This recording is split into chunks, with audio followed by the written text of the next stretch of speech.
Manama jalqabaaf dhumasa tilmaamuni in ulfaata waan hundoo.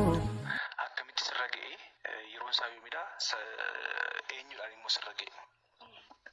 Taateen kun akkuma dureen beekamatti abbaa manaa yaade yeroo san galgala sa'aa 9 ta'uusaa ni yaadadha. Halkan keessa moo? Halkan keessa guyyaa arbaati guyyaan sanii galgala sa'a 9 tiriiknillee hin jiru ture yeroo san. Ani abbaa manaa yaa wajjin nagee waliin qabaachaa turre yeroo sanillee egaa laaqana waa hundi wajjin nyaachaa turre hiraatallee wajjin nyaanneeti an dadhabeetiin jira jeenillee bakka hojiiti eegaan gala bilbilee fi an waan yaame wajjin nyaannee rafne daa'imallee ijoollee 2 waliin qabna ture naafinni eega walitti dhufne amata 8 finnee jira naafinni. Osumane taa'ee silkii ilaaluutti illee biraa rafee wajjumaan haasa'ee galgala keessa tokko if jala kaayatiin tokko kaanis karaa gadi kanaan cibseetiin ciisee jira. Tibbasaa 9 halkan ga'u kana mataa kanarratti dura naqame wanni kun. Wantichi maalidha? Asiididha? Asiididhee. Asiidiin sun durayyuu mana keessa jira moo? Dureen hin jiru. Ani laamattillee yoo fiddeen agarsiifte hin beeku beekta. Amma haa akkamii manaan jette hin beeku. Eegas bakka wanni kun matarratti naqame dura. Matarratti hogguu naqamu wayi gubadhe jeetii lafarraa ka'ee jechuudha. Ciisaa turte yeroo sana? Hirriba keessaan jedhee daa'ima hiyya wajjin daa'ima hiyya lamee wajjin. Daa'imatti hin nammine si qofaatti nammee? Daa'ima irratti miillaa fi asirra naqame daa'ima hiyya keessa isa lama daatirratti.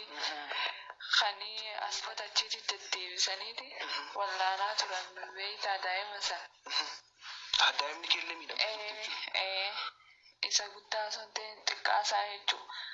Ani ammaan kana hogguu narratti mataa kanarratti narra naqusan wayi gubadhe balbale maaltu na dhufe jeetiin lafaa ka'ee beekte. Allaa arfee kiyya gubadhe jeetiin harkaan isa qabe kanatti. Yoo gumaan taate yoo gubatte ganaa gubattaanaan jeeti mataa kana gubbaan natti gannaqe. Hogguu na gannaqe amma wayi gubachuutti hin jira sun sin jechuu jiru moo jeetiin harkaanillee firraa akkana hogguun godhu hin dandeenye beekte. Eegas booda qubaan fuudheeti ija tana keessa akkanatti na rige. Hogguun ija tana keessa akkana qubaan na rige ija takkitti tana kanneen ija tana honoodha. Na agarta uummata. Sin argu? Na agarte. Ija kana kanneen fituman kan akkana qabadhee harka tokkoon ulaa firraa banee jechuudha. Hanga kana gubadhe jeegiseen iyyuu za'a 9 namni hundi rafuu jirani. Malee ani akkootiyyaan na guddise. Mana eessuma hiyyaa mana abbaas hajaamu dhaqe. Achirratti abbaasee keenya gubadde balbala ulaan irraa bani jeetiin akkana harradhee. Argaan turre yeroo sana hin arguun? Hin arguu. Iji kiyya achumatti iji namaatu bishaanii achuma yaa'u jirti jechuudha. Osuma yaatuutiin za'a 9tti hamiilaan bakka dachiin tun allayyaan fakkaatti. Hogguun deemu. Alla gubadde abbaasee keenya ulaan raabani ulaa jee kanatti dhufeen da'u. Dura jaartii Oromiyaa tajaajiltuutti maqeen raabani ulaa yeroo sanitti. Hogguu isiin ulaan raabante alla maal ibsitu jettee ayyaantu maqaa kiyya lamaan qaba ture. Obsitus naan jettee ayyaantuus naan jaanii bakka hojiiti mana barnootaatitti ayyaantuu naan jaan. Mana keessatti obsee naan jaan beekta.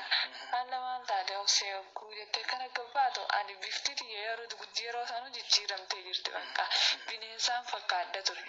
Ijoolleen tiyya za'a 9tti ala jirti. Osoo yeroo san bineensi guurratees namni isaan arguun jiru. Ani hogguun dhaquu osoo dhaabbadhu shiinni kun dhabdhab jeetii narraa.